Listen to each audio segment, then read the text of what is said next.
table ronde qui va aborder la transformation de la voie professionnelle. En fait, 3 rendez-vous étaient initialement prévus, et parce qu'il nous a semblé qu'il y avait un lien, c'est une évidence, et une continuité dans les thèmes qui vont être traités, nous allons parler successivement de la transformation de la voie professionnelle, de l'enseignement agricole et de l'enseignement maritime, avec nos invités, en essayant d'éviter la redondance dans les propos.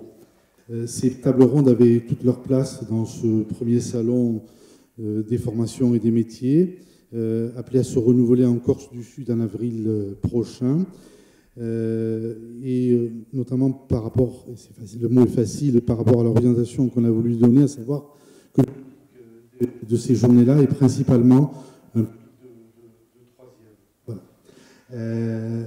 Donc, nous parlerons du contenu de l'enseignement professionnel, du spectre très large, me semble-t-il, des diplômes auxquels il ouvre, du CAP au BTS, et au-delà encore. J'ai vu que dans les présentations qui vont être faites, on parle également de doctorat, on va jusqu'à ce type d'enseignement-là. Donc d'une voie d'excellence, négligée par les élèves, je ne sais pas, mais par les parents parfois, qui n'ont pas encore toute la perception de ce qu'est devenu l'enseignement professionnel. On parlera de l'ouverture vers le monde de l'emploi, et cela transparaît dans les présentations qui vont être faites, singulièrement pour l'enseignement agricole et maritime dont on parlera, de la préparation à ce qu'on pourrait appeler des métiers d'avenir. Merci. Sans déflorer le contenu de ces présentations, on y perçoit ainsi un enseignement en prise avec les besoins du territoire.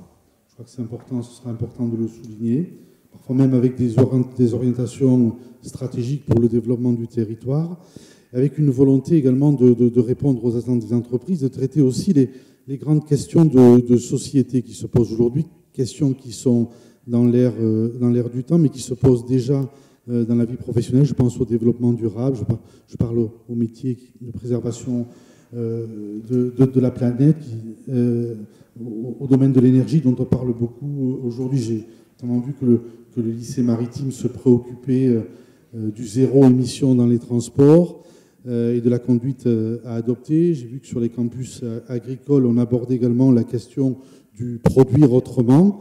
C'est une préoccupation majeure. J'ai prévu qu'il y ait des va-et-vient naturels entre la tribune et la salle au niveau des questions. Je vous relancerai sans doute dans vos présentations également. Donc, nous prendrons les questions de la salle et on enchaînera voie professionnelle, enseignement agricole et lycée maritime lorsque Madame Orsini sera arrivée. Sans plus attendre, je passe donc le micro à Michel Polidor et Alain Brunias, qui sont inspecteurs de l'éducation nationale et qui vont nous présenter le lycée professionnel d'aujourd'hui et son architecture nouvelle. Merci, Monsieur René Antèche. Alors, peut-être une première diapo qu'on a voulu organiser autour d'une sorte de marguerite.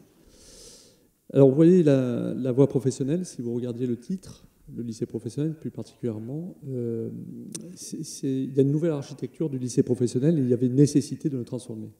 On va essayer de vous dire en quelques mots pourquoi il y avait une nécessité. On s'excuse par avance pour la redondance de certains propos parce qu'il y a dans la salle des chefs d'établissement qui ont déjà entendu en grande partie ce que l'on va dire.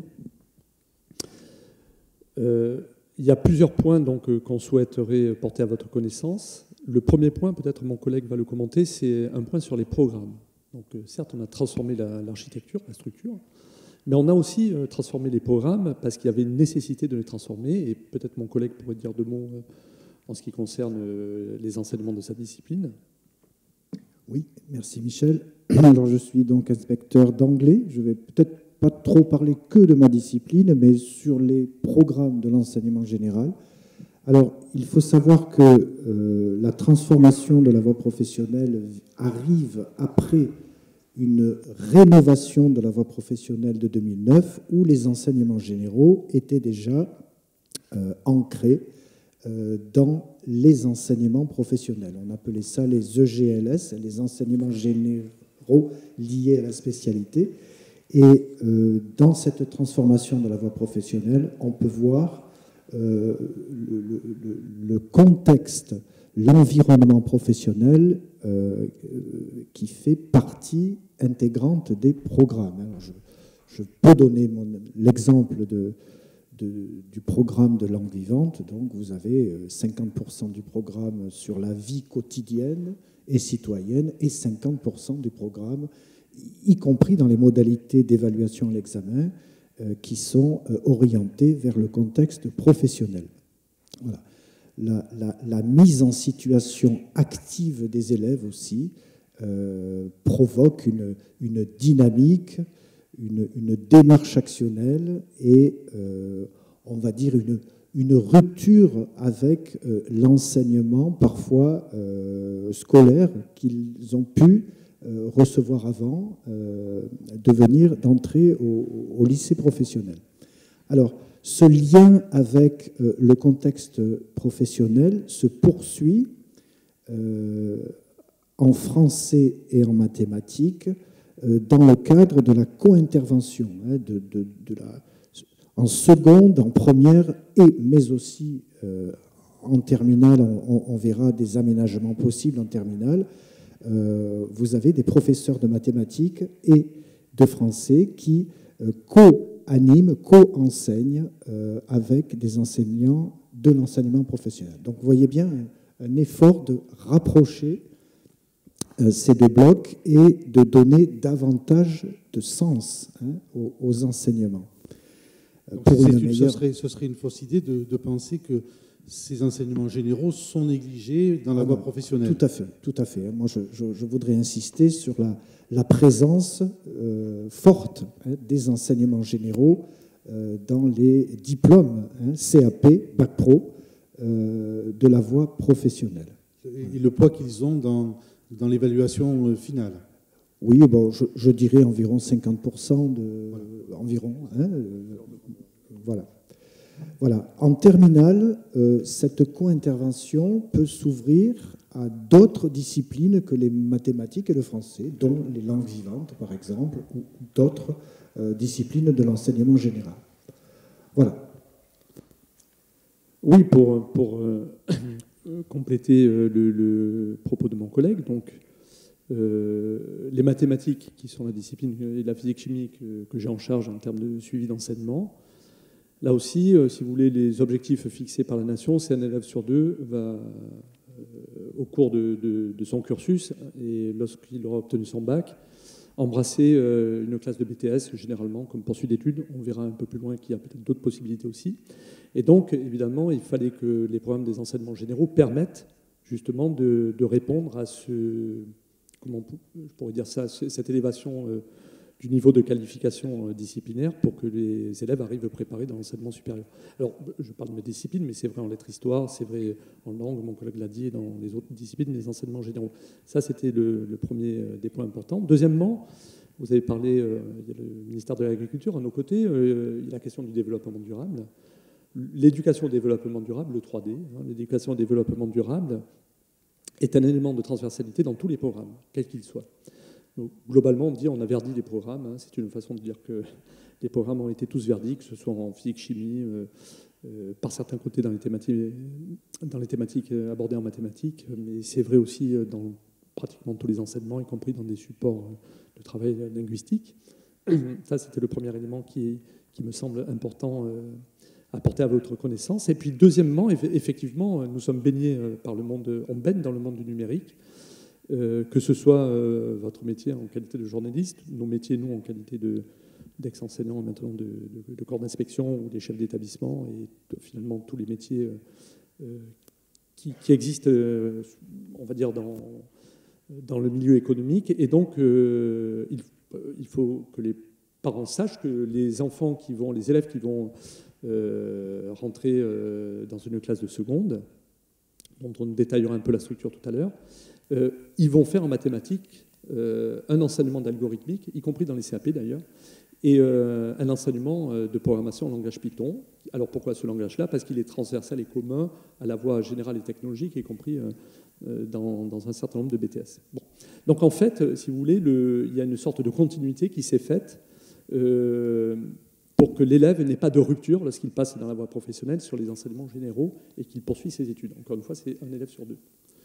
trop longtemps, on a pensé effectivement que ce passage-là du collège au lycée pro marquait une rupture, mais dans les esprits, dans l'esprit des enseignants, je pense que c'est quelque chose qui est pleinement intégré. Vous en témoignez là. Chez les parents, ça reste quand même perçu comme, je dirais pas une situation d'échec, mais il y a quelque chose de moins naturel à emprunter cette voie-là que celle de l'enseignement général. C'est quelque chose que vous ressentez encore beaucoup ou non? Alors, un petit peu, je me permets peut-être de répondre à mon collègue complétera, bien sûr.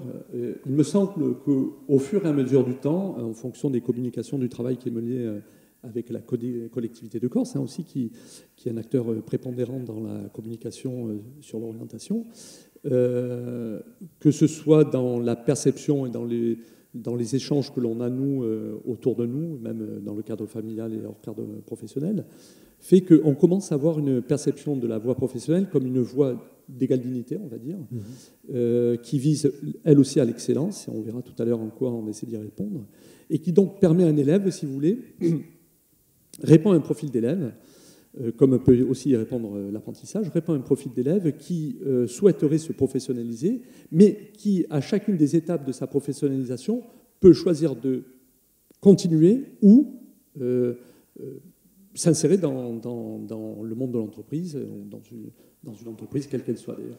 Et justement, c'est tout à fait un rapport avec le salon qui nous réunit aujourd'hui. Est-ce que quand on est en troisième, donc on a 14 ans, 14-15 ans, cette notion d'un parcours qui va se professionnaliser, elle vient au bon moment ou elle ne vient pas un peu tôt dans la maturité du collégien, du futur lycéen? Alors, bon, c'est une vraie question de fond. Merci là pour le coup. Bon, il ne vous a pas échappé que le président de la République a fait quelques annonces en début d'année, dont une annonce sur une sensibilisation de la classe de 5e au métier. Oui. Alors, il faut entendre par là, alors je ne peux pas faire parler le président de la République, mais la façon dont nous on aborde la question, c'est que d'abord on a des outils qui existent aujourd'hui, qui sont le parcours à venir, qui permettent à un collégien de découvrir au fur et à mesure les propositions qu'il y a dans les métiers qu'ils ne connaissent pas toujours. Certains vont vous dire que globalement, un enfant connaît les métiers qui sont dans un périmètre, dans un périmètre, on va dire, de 20 km autour de chez lui, quelque chose comme ça, qui ne connaît pas forcément les métiers qui dépassent ce périmètre-là, pour certains d'entre eux, bien sûr. Et donc, il y a une sensibilisation à faire auprès des familles et des élèves, bien sûr, mais enfin, c'est des décisions qui se prennent en famille, généralement. Et donc, si vous voulez, le parcours à venir peut répondre à cette sensibilisation sans faire non plus du déterminisme trop tôt. C'est pas le but. Le but, c'est vraiment alors, c'est aussi bien c'est vrai aussi bien pour l'enseignement agricole, pour l'enseignement maritime, enfin des diplômes qui relèvent du ministère des Affaires maritimes ou de nous-mêmes. Il faut qu'on fasse découvrir les métiers et le champ du possible. Et ce choix qui est fait au niveau de la troisième, est-ce qu'il peut être remis en question dans les classes suivantes, pour ceux qui auraient choisi un bac pro en seconde, en première, si on s'aperçoit effectivement que ce n'était pas tout à fait ce métier-là vers lequel on voulait se diriger, mais pas simplement par mimétisme, mais parce que la connaissance approfondie, si on veut changer de voie, il est encore temps de changer de voie en seconde, en première, avant le bac pro, ou c'est que ça devient compliqué? Alors, il y a peut-être plusieurs réponses, mais mon collègue va compléter vraiment ce que je dis. Si vous voyez la classe de seconde, on disait il y a une transformation de la voie professionnelle. La classe de seconde, lorsque vous regardez la classe de seconde qui vous est proposée, vous voyez que c'est une classe dite par famille de métiers. C'est-à-dire précédemment, finalement, un élève qui avait effectué sa classe de troisième choisissait une spécialité. Un bac pro électrotech, un CAP cuisine, il choisissait une spécialité. Bon, les CAP restent des CAP dits de spécialité, mais les bacs pro, vous avez une année un petit peu transitoire dans une famille de métiers. Alors, il y en a 14 de mémoire ou 15 de familles de métiers. Et on regroupe des métiers par des compétences qui sont communes, transversales. Ce qui permet à l'élève, si vous voulez, de découvrir l'ensemble des métiers d'une famille avant le choix définitif qu'il va faire en fin de classe de seconde. Maintenant, en cela, ce n'est pas très différent de ce qui est proposé aux lycéens de l'enseignement général, puisque le choix de spécialité il s'opère à la fin de la seconde. Voilà. Alors, oui, alors, vous avez raison, effectivement, le choix se fait en fin de seconde. Mais là, il y a quand même une coloration sur la famille des métiers. C'est-à-dire, il va y avoir des familles de métiers liées au métier du bâtiment et du développement durable, des familles de métiers plutôt liées au métier de l'électricité, de l'électronique, etc. Donc, mais ça permet aussi, si vous voulez, de donner le temps aux familles et aux élèves et aux familles, parfois qui ont une représentation d'un métier qui est celle qui est dans leur entourage, qui peut être faussée parfois parce qu'elle peut avoir 10 ou 15 ans d'âge. Je rappelle quand même un élément important, c'est qu'on réécrit les référentiels métiers dans les filières tous les 5 ans. Vous voyez, finalement, l'écriture des référentiels d'enseignement professionnel sont renouvelés tous les 5 ans. Et ce sont des référentiels qui sont coécrits avec le monde de l'entreprise, je veux dire, le chef d'entreprise généralement, et puis l'éducation nationale qui trace autour les apprentissages pour que ce soit transmissible aux élèves. Donc, pour essayer de répondre à votre question, effectivement, il y a un choix qui est fait au cours de la seconde. On va faire parcourir aux élèves un certain nombre de champs professionnels, si vous voulez, dans un métier, et on va chercher à déterminer les compétences communes. Deuxièmement, je crois que dans votre question, il y a d'autres possibilités, c'est-à-dire il y a des passerelles qui permettent d'aller aussi vers la voie générale, mais de la voie générale et technologique vers la voie professionnelle. Chaque année, là je parle un petit peu, je pense que le chiffre que je vais donner, je parle sous le contrôle de mes collègues, mais il y a une centaine d'élèves qui sont réorientés à l'issue de la seconde générale et technologique vers la voie pro. Donc, vous voyez, il y avait une sorte de cilindrage des lycées qui est en train doucement de se transformer elle aussi. En regardant vos documents, en préparant ce moment, il y a aussi une notion d'un élève, un parcours, un accompagnement particulier. Dans les faits, ça veut dire quoi? Est-ce qu'il y a cette individualisation? Est-ce que c'est ça ou est-ce que c'est autre chose? Il y a une attention particulière portée au parcours de chaque élève dès lors qu'il entre dans la voie professionnelle. Oui, je voulais juste ajouter un élément et insister sur ce choix de l'élève dans la transformation de la voie professionnelle. On l'a vu au niveau de la famille de métiers, là, dans la diapositive précédente, qui permet donc à l'élève d'avoir un choix éclairé pour suivre une formation, et non pas par défaut, mais par souhait. Et puis, on continue après à suivre le projet de l'élève en première dans l'accompagnement personnalisé pour lui donner encore un choix en terminale, à savoir un module plutôt vers l'insertion professionnelle ou un module plutôt poursuite d'études. Donc vous voyez que ce choix, on essaye avec ce choix de suivre l'élève jusqu'au bout et de lui donner la main pour qu'il décide. Alors effectivement, je vous en prie. Donc, vous voyez ce diapositive qu'on vous présente. La structuration de la diapositive, elle vous dit quoi? Un élève, un projet, une équipe. Et puis, vous voyez, dans la partie jaune, il y a la liberté de l'élève et de la famille à chaque instant de son parcours. Alors, si j'essaie de matérialiser un petit peu la chose, vous avez des élèves en fin de troisième qui ont déjà des projets qui sont assez bien dessinés dans leur esprit. Et donc, en classe de seconde, famille de métier, lorsqu'ils vont débuter leur année scolaire, il va y avoir un test de positionnement sur lequel ils sont positionnés en français et en mathématiques, sur lequel nous, on va s'appuyer avec les équipes pédagogiques, si vous voulez, pour lui proposer d'abord des entretiens individualisés et un positionnement par rapport à son projet. Alors, le projet peut exister en totalité, partiellement ou pas du tout.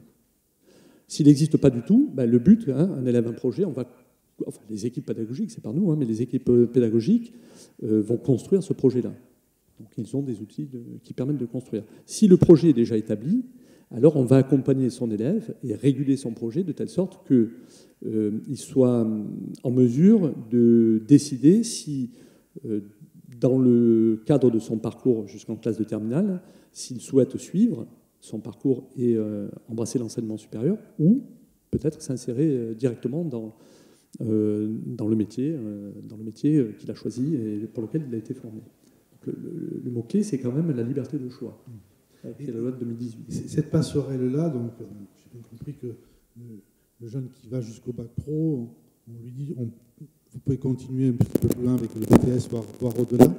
Est-ce qu'il y a la même volonté pour celui qui aura emprunté la voie du CAP, à la fin du CAP, lui dire, il y a peut-être le bac pro après, et après le bac pro, et il y a peut-être aussi le BTS, voire au-delà. Est-ce que vous avez des informations de masse à nous donner sur qui passe d'un bac pro à un BTS, qui d'un CAP va vers un bac pro? On a des proportions à donner sur... Alors, des bacs pro en BTS, c'est globalement un élève sur deux. Un élève sur deux. Bon. Donc, un élève sur deux, lorsqu'il y a... Alors, un élève sur deux qui va être scolarisé en BTS en moyenne. Hein. C'est-à-dire qu'il y a des BTS qui en accueillent plus et d'autres un peu moins. Bon, suivant les spécialités. Un autre élément de parcours, effectivement, le parcours, là aussi, on n'a pas voulu cylindrer sur les bacs pro qui serait une sorte de cylindrage seconde, première, terminale, mais un élève qui a effectué son CAP, là aussi, dans le cadre de la transformation de la voie professionnelle, les CAP peuvent s'effectuer en 1 année, 2 années ou 3 années. Le cadre ordinaire, normal, c'est 2 années. Mais un élève qui a effectué une classe de seconde, ou un élève de 3e qui, au test de positionnement, réalise un très bon test de positionnement, on peut lui proposer un parcours en 1 an.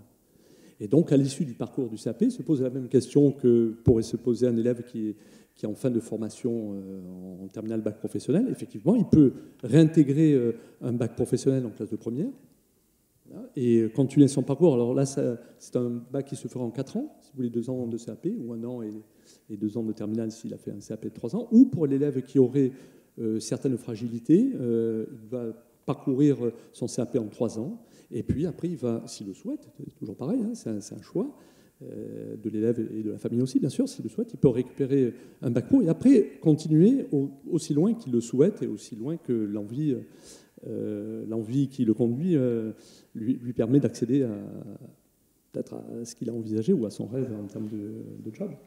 Il y avait 2 questions. En termes d'insertion au monde du travail, on sort du CAP, l'intégration dans le monde du travail se fait assez facilement. On sort du bac pro, idem. Est-ce que cette notion d'insertion, c'est quelque chose qui vous préoccupe beaucoup? Alors, tu veux répondre ou... Bon, juste un élément de réponse. Ça nous préoccupe beaucoup, oui, bien entendu, puisque... Est-ce que c'est dans votre mission, en fait? Parce que alors, quand moi j'ai emprunté une figure d'enseignement général, c'est pas forcément le souci de l'enseignant, c'est de me mener forcément au monde du travail. Oui. Voilà. Est-ce que c'est quelque chose qui est un petit peu présent dans l'enseignement professionnel? Bien sûr, parce que nous sommes des IEN de l'enseignement général, mais avec la préoccupation, évidemment, pour la voie professionnelle. Et donc, l'insertion professionnelle, nous y travaillons beaucoup, notamment pour accompagner les équipes qui font un gros travail dans le cadre, je vous parlais tout à l'heure, du module d'insertion professionnelle en dernière année. Hein. Voilà, bien sûr que ça nous préoccupe, puisque nous aidons les enseignants à définir des contenus pour donner toutes les chances à l'élève de mieux s'insérer. Hein. Alors justement, sur ces contenus, oui. Est-ce qu'on pratique le même enseignement professionnel en Corse qu'on le pratique en Occitanie ou dans le Limousin ou ailleurs? Ou comment on tient compte des spécificités du territoire? Parce que ça, je pense qu'au niveau de la mobilité des jeunes dont vous avez la charge, c'est quelque chose qui peut être important. C'est-à-dire est-ce que le lycée professionnel en Corse est le même que le lycée professionnel en Occitanie ou en Aquitaine ou ailleurs? Alors oui et non, c'est pas pour donner une réponse mitigée. Alors oui, si vous voulez, dans sa structure. Non, parce que, si vous voulez, dans un module d'insertion professionnelle, il y a différents éléments. D'abord, il y a la carte de formation. Alors, ce n'est pas mon périmètre, donc je ne vais pas parler... La carte de formation, il faut le dire, c'est quelque chose qui est établi par le rectorat et par l'Assemblée de Corse. C'est ça, la compétence, la compétence est une compétence Assemblée de Corse. On travaille ensemble, évidemment, sur la définition de la carte de formation, mais c'est un objet, donc la carte de formation qui vise à répondre aux besoins du territoire. Là, effectivement, le besoin du territoire corse n'est pas le même que le besoin du territoire d'Aix-Marseille ou de Nice ou de la Côte d'Azur ou de la région lilloise, enfin des Hauts-de-France, etc. Bon, donc il y a effectivement un contexte local qui est à prendre en compte. Deuxièmement, vous voyez ce module d'insertion professionnelle qui est embrassé par les élèves en classe de terminale. C'est un module qui vise aussi à permettre un rapprochement entre les entreprises, hein, c'est le rapprochement école-entreprise, si vous voulez, entre les entreprises qui vont, si vous voulez, qui vont dire, je dirais ça comme ça, dire quels sont leurs besoins, et les acteurs de formation, que sont les enseignants plutôt des disciplines, en l'occurrence professionnelles, qui vont, si vous voulez, prendre en compte ces besoins et essayer de définir comment on peut accompagner au mieux un élève à s'insérer professionnellement. Et évidemment, si le module a été créé, si vous voulez, lors de la transformation de la voie professionnelle, c'est qu'il y avait certainement un petit peu une forme de déficit. Et donc, cette nouvelle architecture permet d'y répondre. Bon. Mais dans le même temps, vous voyez que, je vais peut-être un peu rentrer dans les détails, il y a le module de poursuite d'études. Mais l'un et l'autre ne sont pas des barrières étanches entre l'un et l'autre. Pourquoi ? Parce qu'encore une fois, vous regardez, c'est la liberté de choix de l'élève ou de la famille. C'est-à-dire un élève qui aurait formulé le vœu en classe de terminale d'effectuer un module d'insertion professionnelle, si au mois de novembre ou décembre, au moment où Parcoursup, la question de Parcoursup va se poser, il souhaite finalement faire une poursuite d'études, il faut qu'il puisse basculer. Et réciproquement. Donc il y a de la souplesse qui est proposée, il y a un temps qui est proposé avec les entreprises, hein, c'est pour ça que vous avez des petits pictogrammes qui disent un petit peu la chose, et là aussi c'est vraiment de la co-construction sur ce module avec les entreprises. C'est une zone d'échange, une zone de travail pour améliorer l'insertion de notre jeunesse en Corse.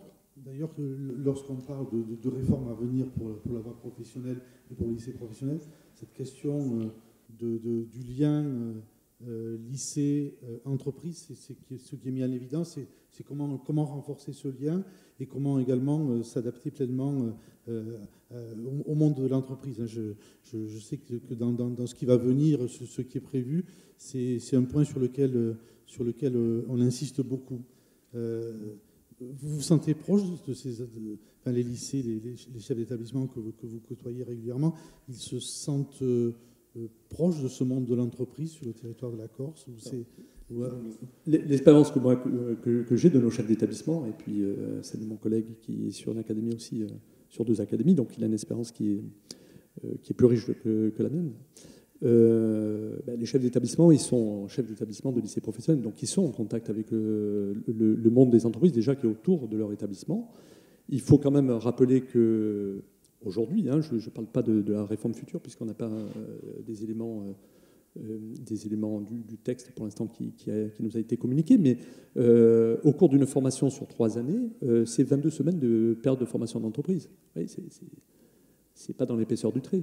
Donc les élèves, en fait, il y a déjà une alternance en lycée professionnel forte, c'est-à-dire un élève de lycée professionnel, il y a 22 semaines qu'il va effectuer dans les entreprises où il partage le référentiel de formation, enseignants et entreprises.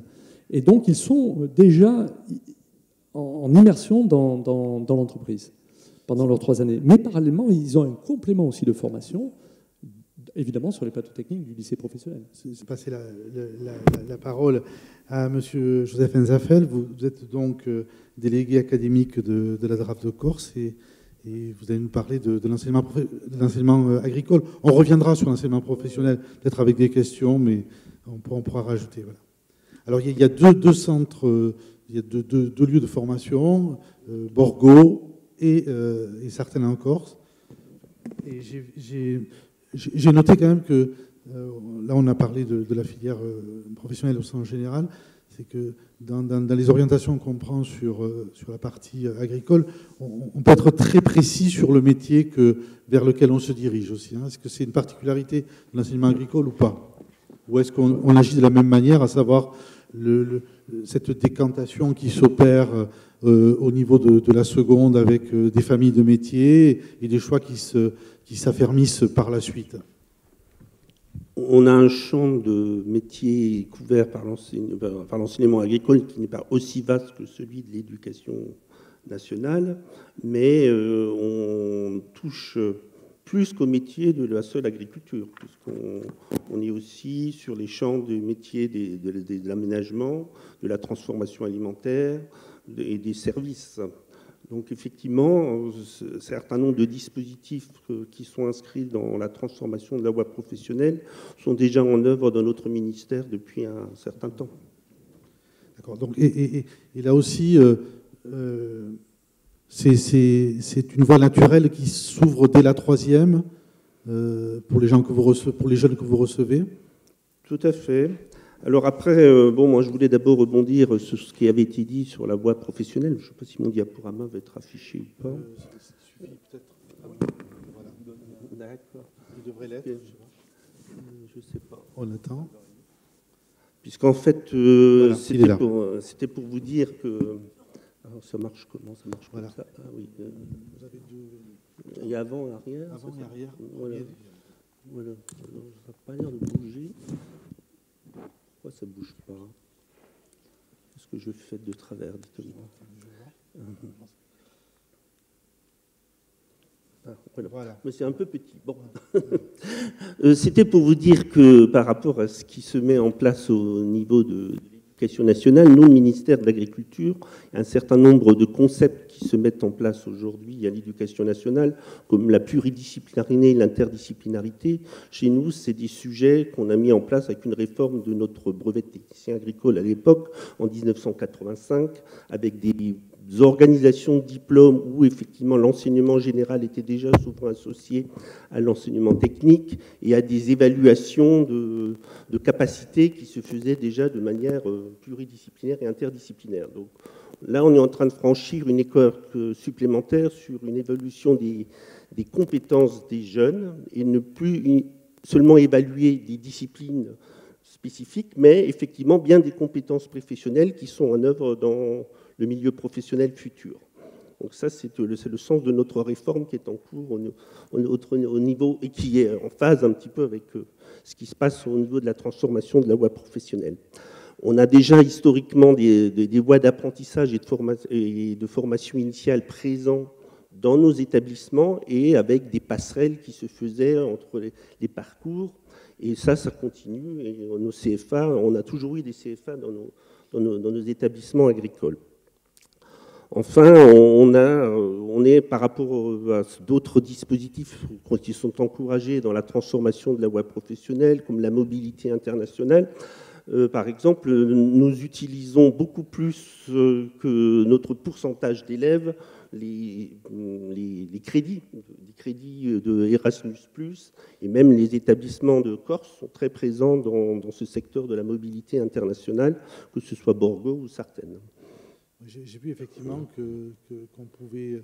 Cette mobilité-là des étudiants était largement favorisée dans l'enseignement agricole. Tout à fait. Alors, ce qu'il faut surtout retenir, c'est que nous sommes donc à un enseignement un peu spécifique, puisque nous sommes rattachés au ministère de l'Agriculture. Aujourd'hui, il s'appelle Agriculture et Souveraineté Alimentaire, vu le contexte international qui s'est mis en place avec l'arrivée de notre ministre, M. Fesneau. On a la souveraineté alimentaire qui est devenue un enjeu fort, qui est aussi un enjeu fort pour la Corse, qui est très peu souveraine sur son plan de son alimentation. Donc l'enseignement agricole, il existe surtout depuis la Révolution française au niveau supérieur avec l'Institut agronomique qui a été créé à ce moment-là. Au niveau secondaire, il s'est plutôt mis en place à la fin du XIXe siècle. Et la loi qui a structuré l'enseignement agricole moderne, c'est une loi Pisani des années 60, qui donnait une loi d'orientation de l'agriculture et qui a créé les lycées professionnels et les lycées d'enseignement générotechnologique agricole tels qu'on les connaît aujourd'hui. Au niveau de l'établissement de la carte des formations, on procède de la même manière. C'est un travail entre le ministère et la collectivité de Corse. Alors nous sommes sur la même loi de 2002 sur les compétences de la collectivité de Corse sur la carte de formation. Et donc effectivement, il y a un dialogue qui s'instaure entre la collectivité de Corse et l'État, c'est-à-dire le ministère de l'Agriculture, pour mettre en place les sections qui correspondent au plus aux besoins des territoires et de la profession. Elle est révisée très régulièrement, cette carte? Très régulièrement. Donc j'ai deux formations nouvelles qui vont se mettre en place. Donc en 2022, depuis cette rentrée, au lycée de Borgo, on a mis en place, on a un bac technologique qui s'appelle Sciences et technologies de l'agronomie et du vivant.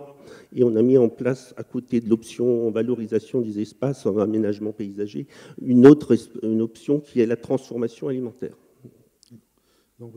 Et en 2023, on a déjà acté, avec la collectivité et l'État, la mise en place d'une section agroéquipement au sein de la seconde professionnelle de Sartène.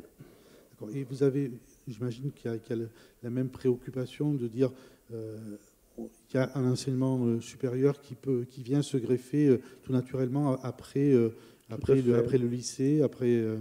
Alors, il faut savoir qu'on a des sections... Enfin, je vous ai dit, à Borgo, il y a une seconde générale et un bac technologique qui a plutôt vocation à poursuite d'études bac +2, +3. Il y a des classes de lycée professionnel, je vous donnerai tout à l'heure les métiers correspondants. Et à Sartène, on a un lycée pro, mais on a aussi des sections de BTS qui existent autour de la protection de la nature, autour de la conduite stratégique des entreprises agricoles et autour de la gestion forestière. Donc il y a déjà des BTS dans nos établissements, il faut quand même le savoir. Il y a des projets de développement d'autres BTS en ce moment qui sont étudiés. On a beaucoup parlé tout à l'heure au niveau de l'enseignement professionnel d'affinité familiale.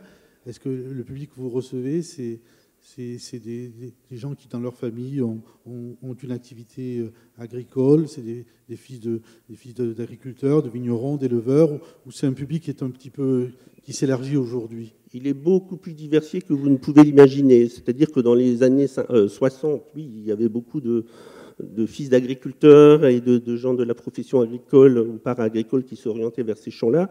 Aujourd'hui, bon, je ne connais pas exactement le chiffre en Corse, mais on est à 10% du fils d'agriculteurs et du milieu agricole. Ça veut dire qu'il y a 90%, quasiment, d'autres élèves qui viennent pour pas forcément uniquement le projet professionnel de s'installer en agriculture. C'est important, nous devons renouveler les générations, c'est une politique forte de notre ministre, mais ce n'est pas la seule. C'est-à-dire que vous aviez bien vu sur ce qu'on vous propose comme démonstration, on vous a plutôt fait des démonstrations de gestion forestière, ce salon, et d'aménagement paysager, par exemple, où il y a aussi, qui sont aussi des métiers en tension. L'un des gros enjeux de l'agriculture, c'est précisément le remplacement des générations. Bon, celui-là, il est fait, mais c'est aussi l'ouverture vers de nouveaux métiers, hein. Il y a une sensibilisation forte. Je le lisais dans votre présentation. On parle aussi de beaucoup de produire autrement. Tout à fait. C'est une coloration forte qui est donnée à votre enseignement aujourd'hui. C'est une priorité importante de notre ministère, puisqu'en fait, qu'est-ce qui s'est passé ? C'est que dans la politique agricole des années 60, c'était l'après-guerre, il fallait absolument nourrir la population et redevenir plus autonome. Souveraineté. Déjà, c'était un sujet très fort. Mais nous avons été victimes de notre succès. C'est-à-dire que dans les années 70-80, on était plutôt en surproduction et on exportait nos produits. Et il y avait des crises un peu de production liées au fait que nos produits qu'on consomme ne sont pas élastiques. C'est-à-dire qu'une fois que vous avez votre ventre plein, vous arrêtez de consommer ce qui est naturel. Mais on peut avoir produit trop. Et donc là, ça se posait, notamment au niveau de la politique agricole européenne, des problèmes et du budget, donc, qui ont dû être résolus par une réorientation de notre politique agricole, pas seulement vers la production, mais aussi la protection de l'environnement. Et donc, la transition agroécologique est aujourd'hui encore un enjeu plus fort parce qu'on sait beaucoup mieux mesurer les résidus de pesticides. Donc les consommateurs sont devenus beaucoup plus exigeants sur la qualité de leur alimentation. Et donc nous avons à répondre à cet enjeu, notamment en diminuant l'usage des phytosanitaires dans la production agricole, tout en sachant que les maladies et les ravageurs, comme on dit, sont toujours présents sur les cultures, mais il faut les traiter de manière, avec une réflexion agronomique nouvelle, qu'on appelle l'agroécologie. Et vos enseignants, aussi, parce que ce débat va être diffusé plus largement, y a peut-être des professionnels de l'agriculture, mais c'est des enseignants qui ont pris cette voie-là après peut-être un passage par le lycée général, par d'autres filières, quoi. Il faut savoir qu'on a un propre corps d'enseignants. Je sais plus si le micro marche, oui.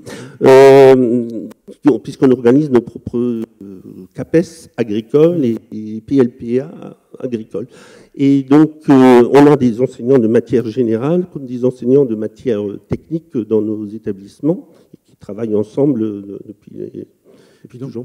On parlait tout à l'heure de transformation du lycée professionnel. Vous, les grands enjeux de transformation aujourd'hui, c'est donc produire autrement, intégrer des normes de respect de l'environnement, des modes de production, des labels qui se créent. C'est principalement ça. C'est quelque chose. C'est des pratiques plus vertueuses. C'est des pratiques plus vertueuses dans la conduite de la production pour effectivement laisser une planète correcte à nos futures générations. Donc on est en plein dans un enjeu fort du développement durable.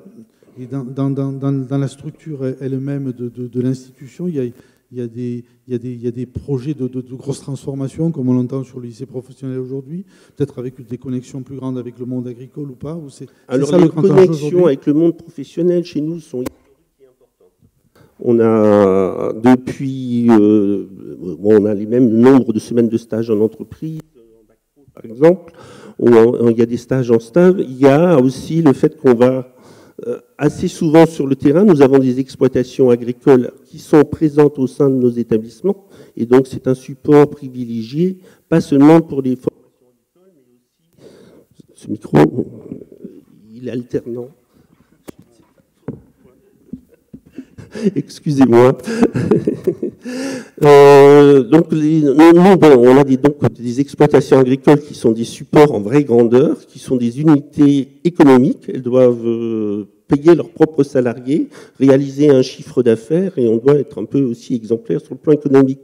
Mais aussi une mission très liée à la pédagogie pour accueillir les apprenants sur place, et également une troisième mission sur l'expérimentation et les développements, et on est support de programmes de recherche appliqués en lien avec différents partenaires, que ce soit la profession agricole, les chambres d'agriculture, l'INRAE, l'Institut national de recherche agronomique et de l'environnement, et d'autres organismes techniques en tout genre. Donc il y a par exemple des programmes sur la clémentine à Borgo, on travaille sur l'alimentation des porcs à partir de glandais avec le porc Nustral à Sartène. Je vous donne deux exemples concrets où on travaille sur la diffusion de bonnes pratiques, la transformation fromagère, etc. Donc, c'est pas un enseignement hors sol. Hein. On n'est pas du tout hors sol. Et après, on a aussi l'habitude d'aller visiter les exploitations et d'autres entreprises sur le terrain. Pendant longtemps, on avait même nos propres bus pour faire ces visites. Bon, c'est plus le cas maintenant. Donc cet ancrage avec la profession, c'est quelque chose que nous avons depuis toujours, et l'évolution des diplômes et des métiers que nous allons proposer aujourd'hui va être en phase avec les demandes des professionnels. Donc ça se traite soit au niveau local et régional, notamment plutôt pour les formations apprentissage, formation continue en lien avec les travaux de CREFOP et autres, mais aussi au niveau national. Et donc il y a des commissions professionnelles consultatives où siègent des professionnels au niveau national et qui sont consultés pour rénover nos diplômes. En particulier, en ce moment, le grand projet, c'est de rénover nos BTS et de les rapprocher du système LMD, licence maîtrise diplôme, avec la semestrialisation. Et il y a une réforme du bac pro qui est déjà en phase avec ce qui se passe dans la transformation de voie professionnelle. Mais je vous disais, on voit un peu plus loin déjà, puisqu'on est carrément, on part des compétences professionnelles, et ce qu'on veut évaluer au moment de l'évaluation, c'est les compétences professionnelles. Donc les programmes sont beaucoup moins structurés. L'essentiel, c'est qu'on est certain que le jeune qui sorte puisse avoir les bonnes compétences pour sortir. Ce qui n'empêche pas certains de pouvoir poursuivre des études après le bac pro dans le système BTS, le plus souvent. Hein. Bon, voilà. Il existe aussi une ou l'autre prépa pour les bacs pro dans l'enseignement agricole en France. Et c'est des métiers qui attirent des jeunes. Vous n'avez pas de problème à recruter vos lycéens après le collège? Globalement, ceux qui viennent chez nous, souvent, ils ont quand même une appétence pour le secteur professionnel, au moins pour travailler dans la nature, pour être en relation avec du vivant, parce que notre force, notre communication, c'est les métiers du vivant. Après, il y a des sections qui parfois pourraient mieux remplir, mais l'image du métier est difficile. Certains aspects de la transformation alimentaire, quand on en a un tout petit peu, si on parle par exemple des métiers de la viande, c'est toujours plus compliqué. Par exemple, parce qu'il peut y avoir une image qui se limite à celle d'un abattoir, alors qu'en fait, il y a toute une série de transformations. Par contre, la charcuterie en Corse, ça attire quand même. Donc pour certaines, c'est pas un problème. Ouais. Très bien. Parfait. Je ne sais pas si vous avez peut-être des points à préciser par rapport à ce qui a été dit là ou sur votre intervention elle-même. Peut-être voir s'il y a des questions qui viennent de la salle. Je ne sais pas si Vincent est là avec le micro. Je voulais juste rajouter un petit point, c'est que on est un système éducatif petit, les établissements sont petits, donc c'est une ambiance un peu familiale, on suit bien les élèves, il y a des internats qui permettent aussi de... C'est combien d'élèves d'ailleurs? Alors nos établissements tournent autour de 130, 135 élèves, hein, voilà, l'un et l'autre. Après il y a la voie hors apprentissage et formation continue qui sont présents. Vous parlez de jeunes qui choisissent de faire leurs études également sur le continent ou dans le cadre des programmes Erasmus. C'est une proportion qui touche combien vous avez beaucoup de jeunes en mobilité de cette manière-là? Les mobilités en BTS, c'est plutôt, ça dépend des années, parce que le Covid a freiné quand même les stages à l'étranger. C'était devenu quasi impossible, mais on était autour de 4-5, je pense. Et par contre, les programmes de bac pro, c'est des petits groupes de 4-5 qui partent sur un... Pardon ? Cette année, ça monte à 12 à Sartène, mais sur Borgo, c'est 3-4 qui sont partis en Italie pendant que je vous parle. Et qu'il y en a d'autres qui étaient en Finlande sur un autre programme au mois d'avril dernier. Avec les enseignants, il y en a un qui est plutôt sur les villes durables, le programme, et l'autre sur la production bio. Voilà. C'est une question qu'on n'a pas abordée, mais on a aussi le sentiment qu'on est sur des groupes d'élèves peut-être plus resserrés que ceux qu'on trouve dans des lycées d'enseignement général. C'est quelque chose ce qui peut être extrêmement profitable pour le lycéen aussi ou pour l'étudiant.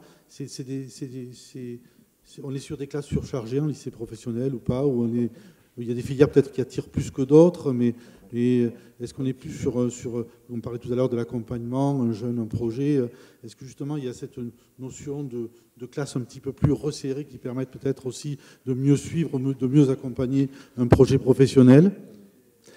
Oui, alors à exception près, les classes sont des classes de 24 élèves ou des demi-sections suivant le lieu d'implantation. Par exemple, à Balagne, il y a les métiers de la maintenance nautique, c'est une section, ce qu'on appelle une demi-section, une section à 12 élèves, à vocation régionale, au même titre qu'il y a un bac pro TFCA, alors conditionnement d'air, sur Porto-Vecchio, qui est aussi une demi-section.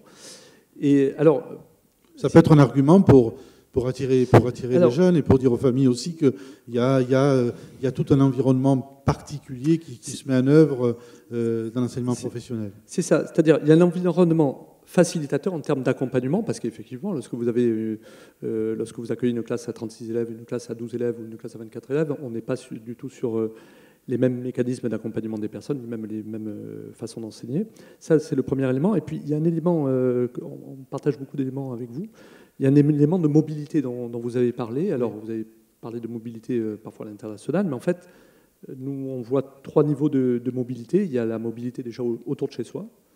Il y a la mobilité académique. Là, je viens de vous parler de 2 sections à vocation régionale, mais qui sont implantées, une dans le Porto-Vecchio et l'autre en Balagne. Et donc, et puis après, il y a la 3e mobilité sur le continent, et puis la 4e mobilité, ça serait l'international. Il y a une éducation à la mobilité. C'est-à-dire la mobilité, c'est une facilité ou pas dans certaines familles d'accompagner l'élève vers une formation post-3e qui peut être à plus de 100 km de chez lui. C'en est une première. Comment ça s'accompagne? Il y a une prise en charge de cette mobilité, justement, parce que mettre un lycéen en internat, c'est pas toujours simple. trouver à se loger à Porto-Vecchio en particulier, ou ailleurs, à Calvi ou à l'Île-aux-Roux, c'est pas simple non plus. Cette notion-là est prise en charge? Alors, il y a des internats, bien sûr, pour les accueillir. Alors là, je ne veux pas parler à la place des chefs d'établissement, qui sont vraiment les opérateurs de terrain. Là, pour le coup, je n'ai pas l'ensemble des éléments pour répondre à la question. Mais cette mobilité, c'est un élément assez crucial, je dirais, parce que l'éducation à la mobilité peut avoir une incidence sur la mobilité professionnelle que vous pouvez avoir.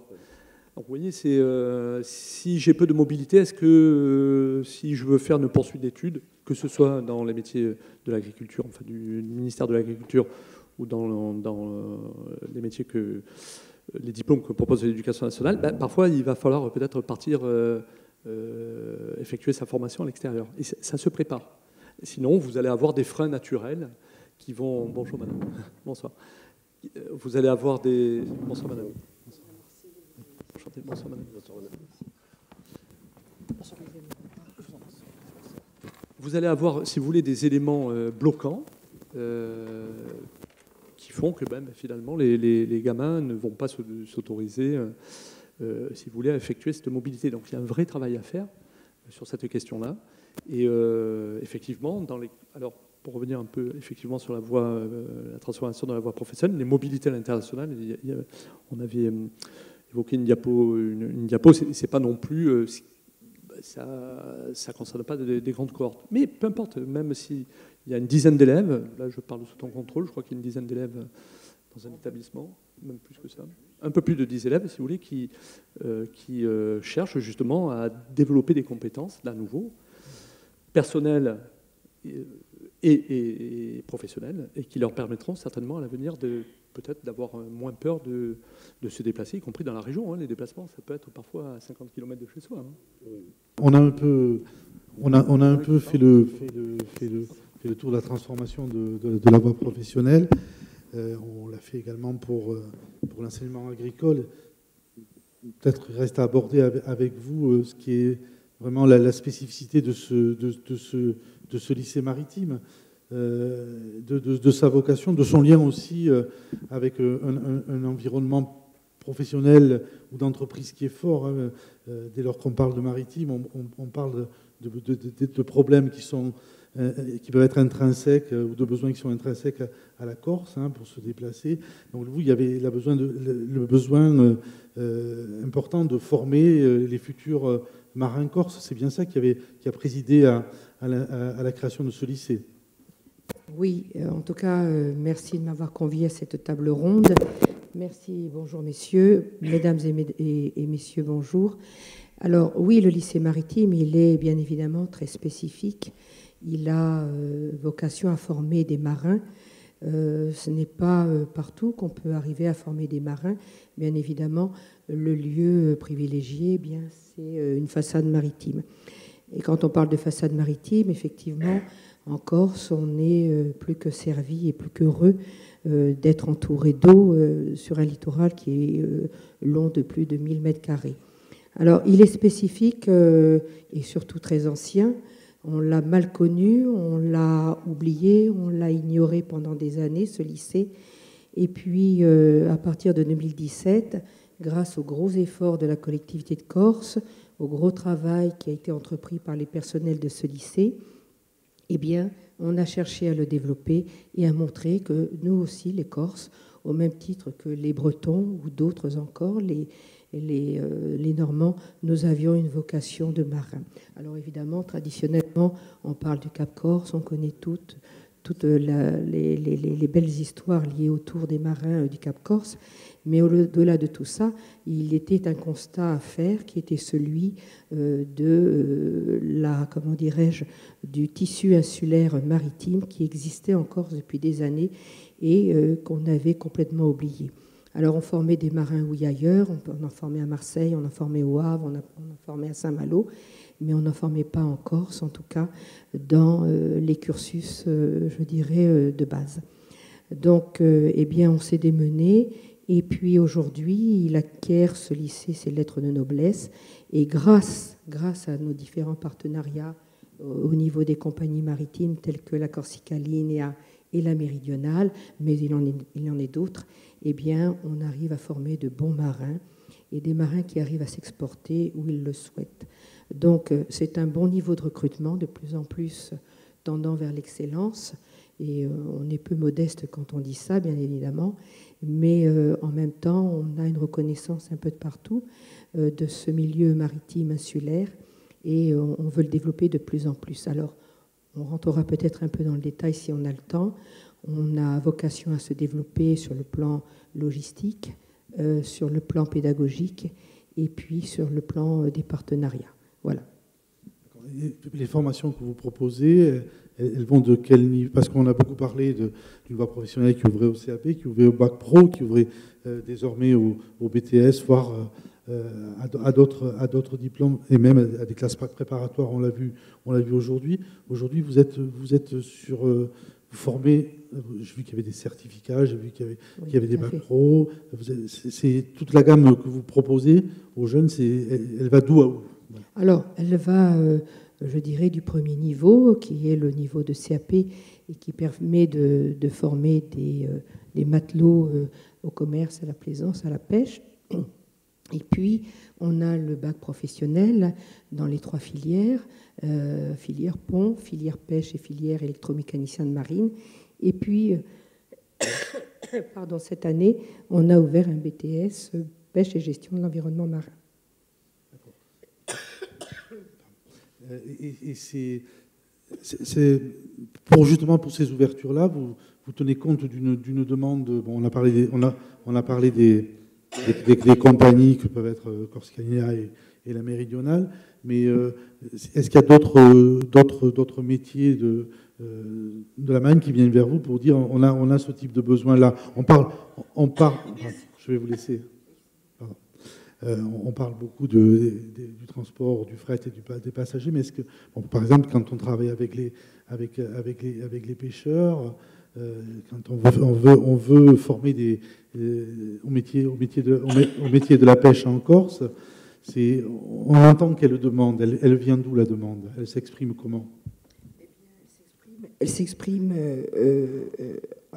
de différentes manières. On a besoin de marins pour, comment dirais-je, des vrais titres de commandement pour les navires de pêche, de plaisance et de commerce. Et puis, il y a une demande au niveau aussi de la formation, des stages, qui permettent à nos élèves d'aller encore plus loin, puisque ça leur permet d'acquérir aussi des titres de formation professionnelle. Et ce sont principalement des jeunes Corses que vous accueillez au lycée maritime? Un peu d'eau. On a beaucoup d'insulaires. On va essayer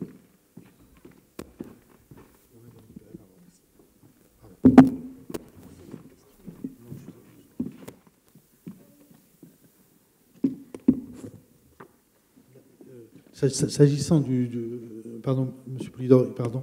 S'agissant du lycée maritime, on est dans le ministère de l'Agriculture. On revient à l'éducation nationale ou on est encore de la mer, hein, les personnels relèvent du statut du ministère de l'Agriculture. D'accord. Parce qu'à un moment donné, ils avaient été rattachés. Oui, c'est un vaste débat, ça. C'est juste éducation nationale. Pour permettre la transition, c'est pas l'essentiel. Non. Je disais, mais est-ce que ce sont des jeunes Corses qui viennent vers le lycée maritime de Bastia? De toute la Corse, et on en a toujours chaque année 2 ou 3 qui viennent du continent quand même. Voilà. C'est parce qu'il y a une prise de conscience aussi que la mer, c'est aussi un certain nombre de métiers qui deviennent possibles. Vous disiez qu'on avait que peut-être le territoire avait longtemps ignoré qu'il était bordé par la mer, mais aujourd'hui il y a la conscience que là aussi, dès lors qu'on cherche des métiers en prise avec le territoire, il y a pour le coup un espace ouvert avec beaucoup de spécialités, beaucoup de métiers différents. Vous la ressentez aujourd'hui chez les élèves, c'est à peu près sûr, mais chez les parents aussi qui voient cette ouverture. Oui, ils découvrent comme tout un chacun qu'il existe des métiers maritimes aussi bien à mer qu'à terre. Et donc, il y a beaucoup de demandes à terre, des chantiers professionnels maritimes, des chantiers navals, demandes dans les armements à terre et puis des armements pour naviguer. Merci. Mais moi, en troisième, j'avais déjà effectué un stage à la Pilotine, à Bastia. Donc, c'est ce que je voulais. Ensuite, je suis monté avec mes parents à la journée portes ouvertes.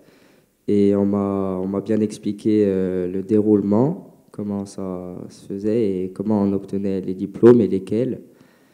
Et donc, ensuite, je me suis inscrit donc, en commerce, en bac pro professionnel commerce. J'ai fait mes 3 ans. L'an dernier, j'ai eu mon bac avec mon ami Achille. Et ensuite, on s'est inscrit au BTS et on a été pris. Et donc, nous, on souhaite, de ma part et de sa part aussi, on souhaite intégrer l'ENSM au Havre. Voilà. Et lorsque vous avez participé à ces portes ouvertes, donc ça fait maintenant plus de 3 ans, vous aviez conscience qu'il existait ce type de formation possible dans l'île ou pas? Ou c'était... Alors, pas du tout. C'était une découverte. Et ensuite, on m'a bien expliqué tous les titres avec lesquels on pouvait sortir de l'école, ce qui est très intéressant et ce qui nous donne un bon déroulé de notre vie professionnelle. Et donc, je me suis lancé dans ça, sachant que c'est un métier il faut aimer faire ça parce que c'est pas donné à tout le monde. C'est la même expérience de la part d'Achille, donc j'ai bien compris? Oui, c'est ça. C'est à peu près le même parcours, hein. Moi, j'ai découvert le lycée pareil grâce aux portes ouvertes.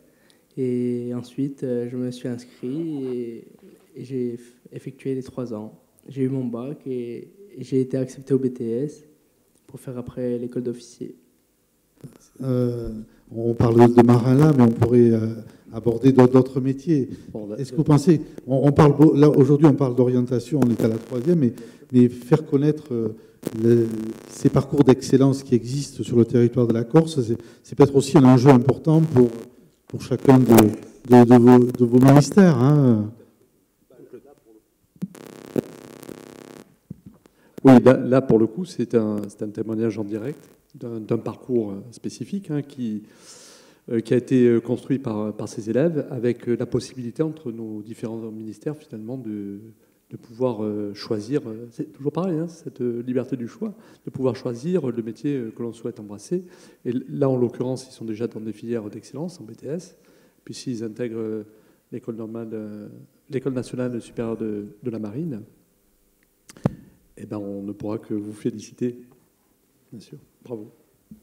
On a pareil des exemples qu'on pourrait mettre en avant de réussite et de promotion professionnelle importante de certains de bac pro. Moi, j'ai connu des bac pro en viticulture œnologie qui sont devenus œnologues.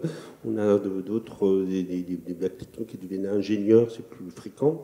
Et il y a de beaux parcours qu'on peut mettre en avant. Et effectivement, pour parler aux jeunes et des voies de réussite, le plus positif, c'est d'utiliser un jeune qui parle aux autres et qui sert d'ambassadeur. C'est pour ça qu'il faut mettre en place des dispositifs au niveau de l'éducation nationale, de l'enseignement agricole et maritime, pour que effectivement, quand les jeunes parlent aux jeunes, ça attire vers la réussite et le métier. Oui, je voulais juste, par rapport à ce témoignage-là, souligner l'importance du coup des journées portes ouvertes réussies, parce qu'il faut qu'elles soient réussies dans un établissement pour évidemment faire connaître et donner envie aux jeunes d'intégrer ces formations. Des événements comme aujourd'hui, comme ces 3 jours-là, et d'ailleurs j'en profite aussi, on n'a pas eu l'occasion de dire un grand bravo à tout ce qu'on a vu aujourd'hui, ces démonstrations, ces équipes d'enseignants, ces élèves à la tâche, à expliquer leur métier. Voilà, c'était formidable d'observer ça.